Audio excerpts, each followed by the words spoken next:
আসসালামু আলাইকুম বন্ধুরা, কেমন আছো? আশা করি আল্লাহর রহমতে সবাই ভালো আছো। বরাবরের মতো আজকের আয়োজনে তোমাদের জন্য থাকছে অসম্ভব মজার মিষ্টি রেসিপি। একদম দোকানের চেয়েও কিন্তু পারফেক্ট একটা মিষ্টি আজকে তোমাদের আমি তৈরি করে দেখাচ্ছি। আশা করি তোমরা বাড়িতে খুব সহজেই তৈরি করতে পারবে। আর তাছাড়া একদম পিওর ছানা দিয়ে কীভাবে এই বেবি সুইট মিষ্টিটা তৈরি করা যায় তোমাদের স্টেপ বাই স্টেপ দেখিয়ে দিচ্ছি। তো বন্ধুরা, ভিডিওটি না টেনে সম্পূর্ণ দেখতে থাকো কিভাবে তৈরি করেছি এই মজার বেবি সুইট মিষ্টি। খুব সহজেই ঝটপট বাড়িতে তৈরি করে নিতে পারো এই মজার মিষ্টি রেসিপি। তো এই বেবি সুইট মিষ্টিটা তৈরি করার জন্য এখানে আমি 200 গ্রাম মতো ছানা নিয়ে নিয়েছি। আর দেখো, ছানাটা দেখেই বুঝতে পারছো একদম পারফেক্ট হয়েছে। আর বাসায় কিন্তু খুব সহজেই ছানাটা তৈরি করা যায়। আমি আগেও এই মিষ্টি রেসিপিতে তোমাদের দেখিয়ে দিচ্ছি কিভাবে ছানা তৈরি করা যায়। 1/4 কাপ পরিমাণ নিয়ে নিয়েছি ময়দা, 1/4 কাপ পরিমাণ নিয়ে নিয়েছি এখানে পাউডার দুধ, আর নিয়ে নিয়েছি এখানে 1/4 চা চামচ পরিমাণ লবণ এবং 1/2 চা চামচ পরিমাণ বেকিং সোডা। বেকিং সোডাটার জন্য অবশ্যই দেবে, তাহলে কিন্তু মিষ্টিটা সফট এবং ফ্লাফি হবে। তো বন্ধুরা দেখো, এবার সমস্ত শুকনো উপকরণগুলো একসাথে একটু মিশিয়ে নিয়ে তারপর খুব ভালোভাবে আমি ছানার সাথে একসাথেই মিশিয়ে নিয়েছি। আমি 2-3 বার এভাবে একটু মথে নিয়ে তারপর যে শুকনো উপকরণগুলো আছে সেগুলোর সাথে ভালোভাবে একদম মিশিয়ে নিয়েছি। আর খুব বেশি একটা মথার দরকার নেই, মোটামুটি 5 মিনিট মতো মথে নিলেই হয়ে যাবে। আর আমি আলাদা সাইডে রেখে দিলাম। একদম পরিপূর্ণভাবে মথে না নেওয়ার আগে আমি এখানে একটা চিনির শিরা তৈরি করে নেব। এখানে একটা পাত্রে আমি 3 কাপ পরিমাণ পানি নিয়েছি আর 2 কাপ পরিমাণ দিয়ে দিয়েছি চিনি, তারপর 1/4 চা চামচ পরিমাণ দিয়ে দিয়েছি লবণ। তো ভালোভাবে নাড়াচাড়া করে নিতে হবে। আর চিনি শিরাটা যেন পারফেক্টভাবে হয় সেদিকেও খেয়াল রাখতে হবে। আর ফ্লেভারের জন্য দিয়ে দিয়েছি 2টা এলাচ ফল। আগে থেকে অবশ্যই এলাচ ফলগুলোকে ফাটিয়ে নিতে হবে। এলাচ ফলের ফ্লেভারে কিন্তু একদম মিষ্টিটা খেতে বেশি ভালো লাগে। আর তো বন্ধুরা, ভালোভাবে নাড়াচাড়া করতে করতে একসময় দেখবে ফুটে উঠেছে। ফুটে ওঠার পর ঠিক যখন আমি 3 কাপ পরিমাণ পানি থেকে 1 কাপ পরিমাণ পানি কমে যাবে, তখন দেখবে যে একটা তৈলাক্ত ভাব চলে এসেছে। হাত দিলে চিনির শিরাটা একটা আঠালো আঠালো ভাব হয়ে গেছে। সে পর্যায়ে বুঝতে হবে যে চিনির শিরাটা একদম পারফেক্টভাবে হয়ে গেছে।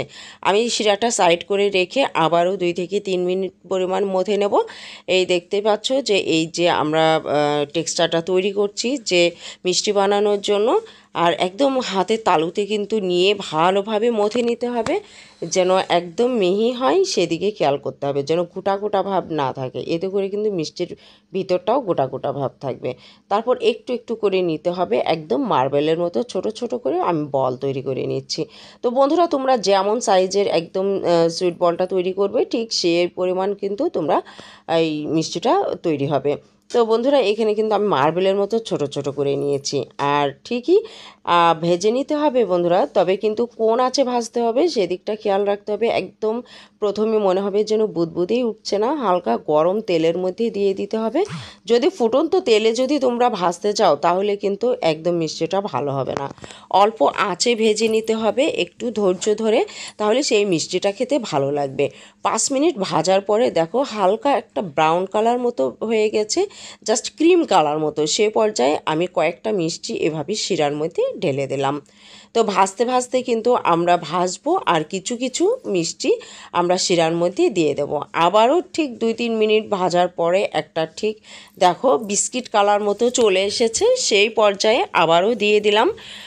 দেখতেই পাচ্ছ এখানে 2 রকম কালার কিন্তু অলরেডি আমরা মিষ্টিটা তৈরি করে ফেলেছি। আবারও থার্ড পর্যায়ে একটা কালার চলে এসেছে, সেই পর্যায়ে আবারও দিয়ে দিলাম এবং শেষ পর্যায়ে দিয়ে দিলাম একদম যখন লাল টকটকে হয়ে যাবে সে পর্যায়ে। তো অবশ্যই খেয়াল রাখতে হবে যেন একেবারে পুড়ে না যায়। তো দেখো 4টা কালারের কিন্তু সুইট বল আমরা তৈরি করে নিয়েছি। দেখতে কতটা সুন্দর হয়েছে বন্ধুরা। দেওয়ার সাথে সাথে কিন্তু 5 মিনিটের মধ্যেই কিন্তু এই রসগুলো স্যুপ করে নেয়। আর মিষ্টিটা কিন্তু একদম সাথে সাথেও খাওয়া যায়।